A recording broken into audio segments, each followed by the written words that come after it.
Hello there everybody and welcome back to the channel. Now, the things you don't see, the outtakes, or not really an outtake, the entire video, what I'm doing now, I've already just done. Played it back on my tablet, so I've got a larger screen, and I realised that I got the camera way too low.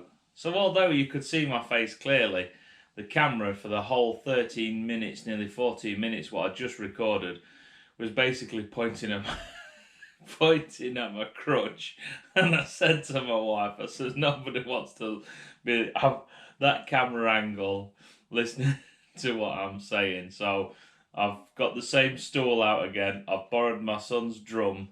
I'll probably show you afterwards, and extended the GoPro tripod onto that. So the aim of this video is a summary of Dorothy's Speed Shop and try and explain more about what it's about. Now, I'll spin this around from what I did last time because I got it back to front last time. So, what the Speed Shop is, Dorothy's Speed Shop. Dorothy is a postal bike that was ridden by Nathan Millward. I think I'm pronouncing that right. From Australia all the way to England, and then a couple of years later, while he was doing journalism and stuff like that for motorcycles and adventure motorcycles, he took his postal bike and he rode it from one end of America to the other. And then when he came back, he's done quite a few other things, a lot of stuff that I don't know about, and then he set up Dorothy's Speed Shop. So what's Dorothy's Speed Shop?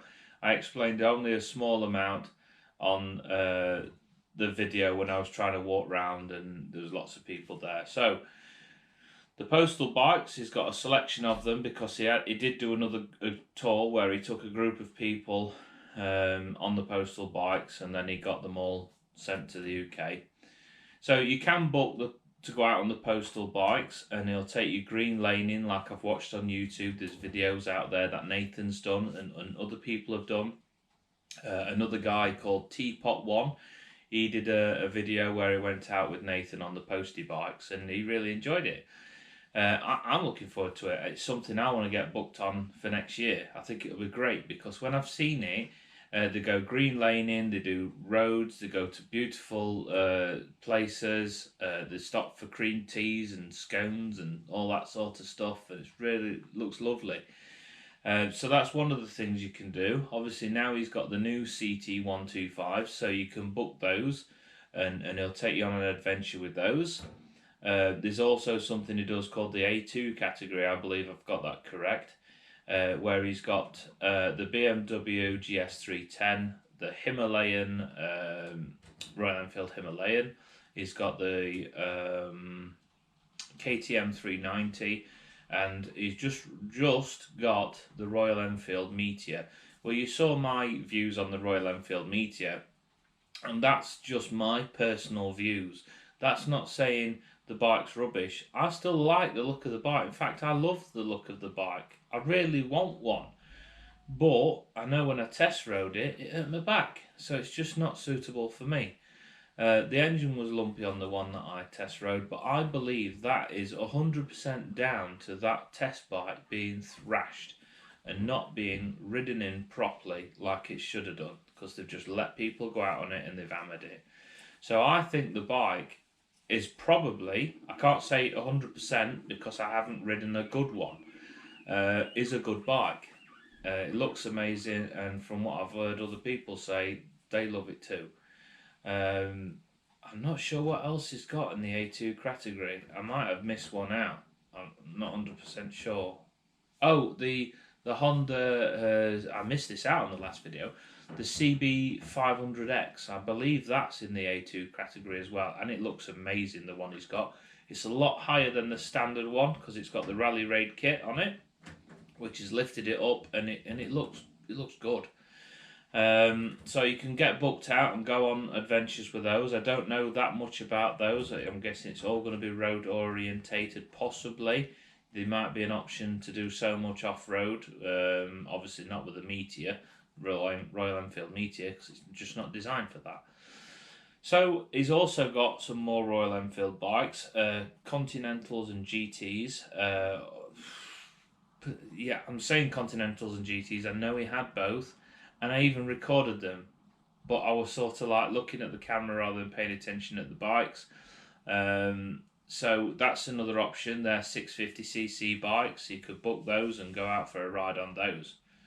And I've done this. I've done it again. I started talking to you about what you can do with Nathan, and then not really talking about Nathan.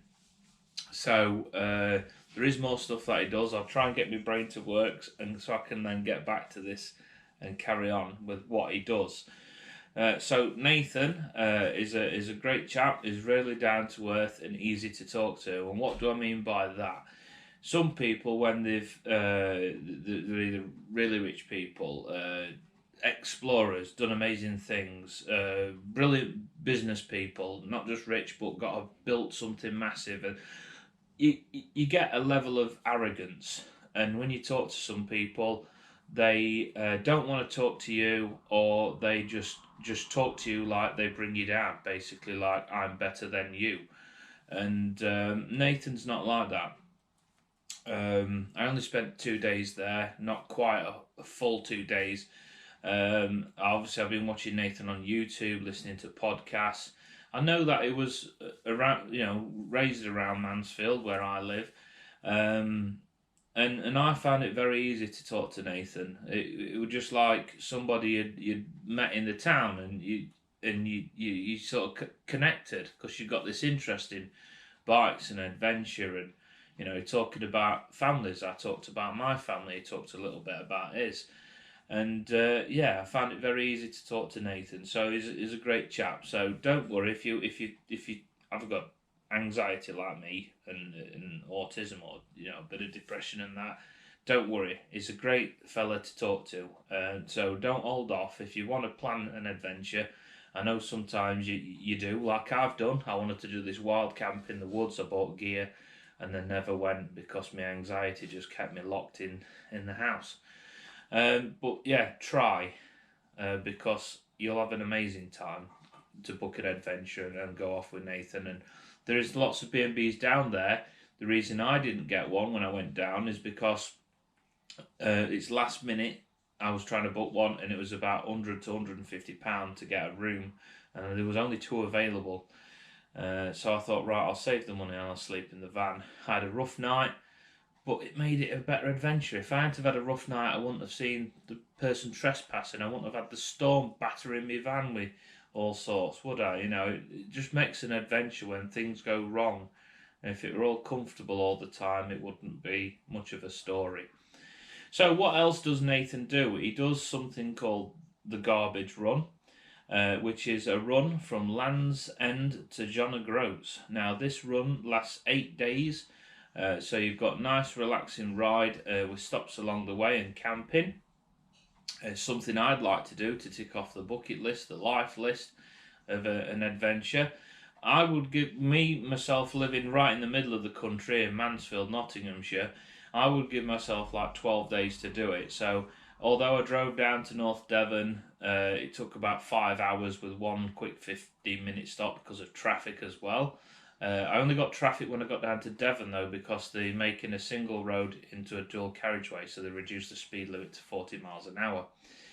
So I'd give myself 2 weeks, because I think I'd probably go down to Devon, stop, and then do the just under 130 miles to Land's End.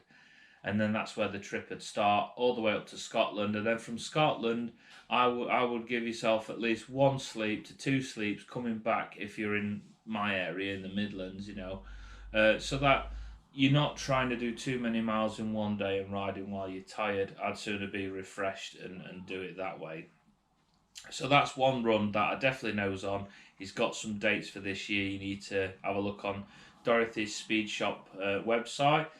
I'll try and research all this before I put the video up, or if I do put the video up, I will add it. So keep just checking the video. I will add it in the description.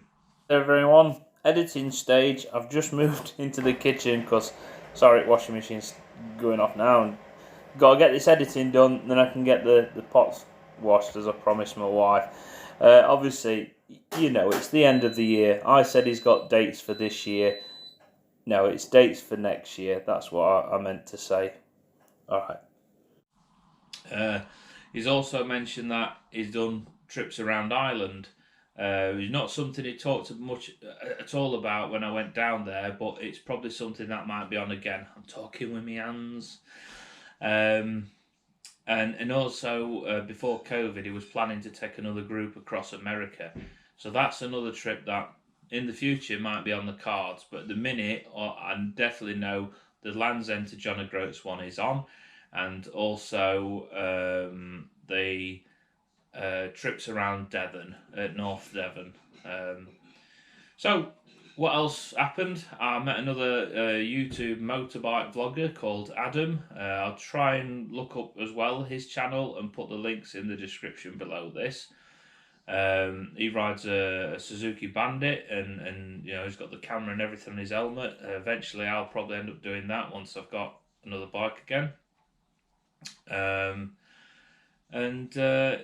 Yeah, I had a great time down there. And look forward to planning one adventure next year, maybe more, but at least I'd like to get out on the post bikes and have a good time. But I'd get a B&B so I'd get a comfy night's sleep next time. So, who's this I'm sat next to? Well, this is my son's new teddy for Christmas. He's a big cuddly gorilla. It's quite comfy to sit next to. As far as I know, my son hasn't named him. So if you've got an idea for a nice name for this gorilla, this one, not this one, then leave a name in the description in the comments below, and then I'll show my son and see what he thinks. So thanks for watching again, and I'll catch up with you again. If I don't record before the new year, have a happy new year. Take care. Bye. Hi there. So something else I wanted to just add just very quickly is obviously I touched on anxiety and I said like Nathan's easiest to talk to. You should go ahead and book this trip, but you might be thinking like me. You might have travelled further. I mean, I travelled 248 miles to get there, and obviously done the same mileage coming back home. And my wife was concerned how far it was. You might be worrying how far it was, but at the end of the day, you're only here once. You know, you've got to do these things. You've got to have an adventure. You know, you've got to experience new things because it will enrich your life and it gives you new stories and it makes you feel better. So I'm sorry, camera's wobbling this time because I'm doing this on my tablet just before I'm literally going to edit in a minute. Once I've washed the pots, because my wife just cooked me a lovely breakfast. Cooked all the family really. Just want to add when I just said my wife just cooked a lovely breakfast for me, and then cooked the family or something like that. Oh, hang on, we've got a visitor here. Let's get her on camera. This is Scruffy. This is my little terrier.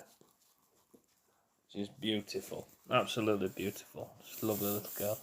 Yeah, she didn't cook the family. I don't know. I think it sounded a bit wrong, but yeah, she cooked us. Oh, she's knocking the tablet now.